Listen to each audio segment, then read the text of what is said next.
Welcome back to another mouse comparison. I'm making another one of these because lots of people have been asking me to compare the Roccat Kone Pro and Model D, and these videos usually get a lot of views as well. So yeah, if you want more of this kind of content, you can let me know by subscribing and leaving a comment on which mice I should compare next. Also, there will be some mouse reviews on the Roccat Kone Pro and Model O or Model D in the description if you want more details on these mice. Anyway, hope you enjoy. So for CPS, I'm going to be trying to bolt click on both mice to see how much CPS they can get. You can't really use bolt click in-game, but it's a great way to see the CPS limit of these mice.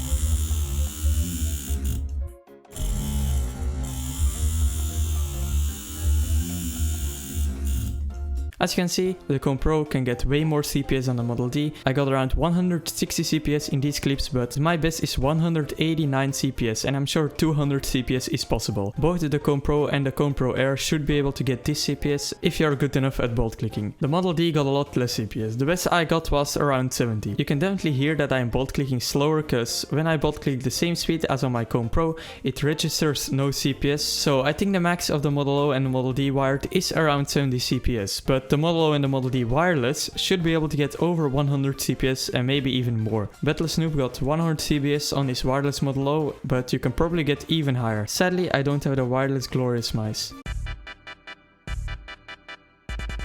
So both of these mice are very light. The Model D comes at 69 grams and the Kone Pro at 66 grams. But the wireless Model O and Model D are also 69 grams, while the wireless Kone Pro, aka the Kone Pro Air, is a bit heavier, coming at 75 grams. Which is normal because the battery is usually a bit heavier, which you don't need in a wired mouse, so Glorious can probably make their wired mouse even lighter. Both the Glorious Model D and Kone Pro have a nice ergonomic shape, and I really like using these mice. The Model O has an ambidextrous shape, which I personally don't like, but if you are left-handed, you can buy the Model O since they don't have left-handed Kone Pros or Model Ds. If you have small hands, you can also buy the Model O or Model D minus. Sadly, Roccat doesn't make smaller variants of their mice.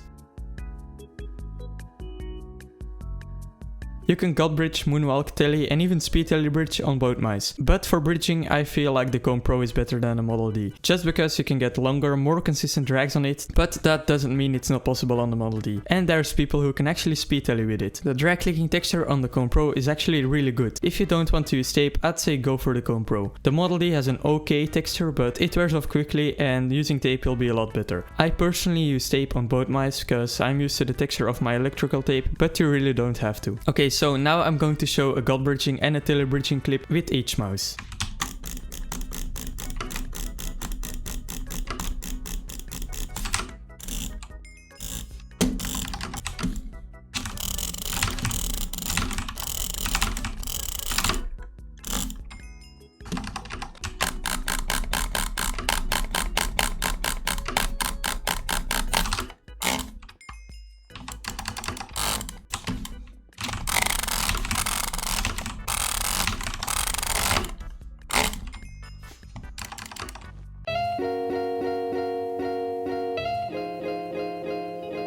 So the Model D used to be the most popular mouse for PvP, and the Kone Pro is mostly known for its bridging ability. But the Kone Pro is at least as good or even better than the Model D for PvP. You can jitter and butterfly click on it perfectly fine, and both of the mice are light and have a nice shape, so I can definitely recommend both for PvP.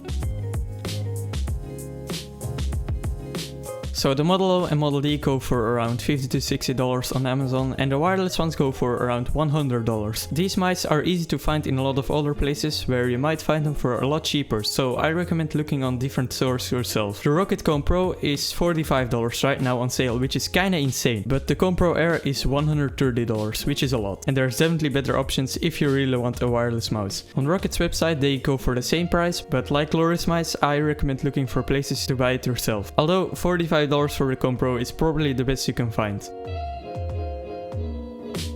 So as I just said, the Kone Pro is $45, and if you can buy it for that price, I would definitely go for it because it's a very good mouse. If you're less interested in bridging and you can find a Model O or Model D cheaper than the Kone Pro, I'd say go for that if you really want to. But I doubt you're going to find a Model D for under $45. So that's about everything I had to say. Let me know in the comments which mouse you want to buy. Even if you don't have enough money or your parents won't let you, I am interested in which one is the most popular. Anyway, I hope I see you all next time, and goodbye.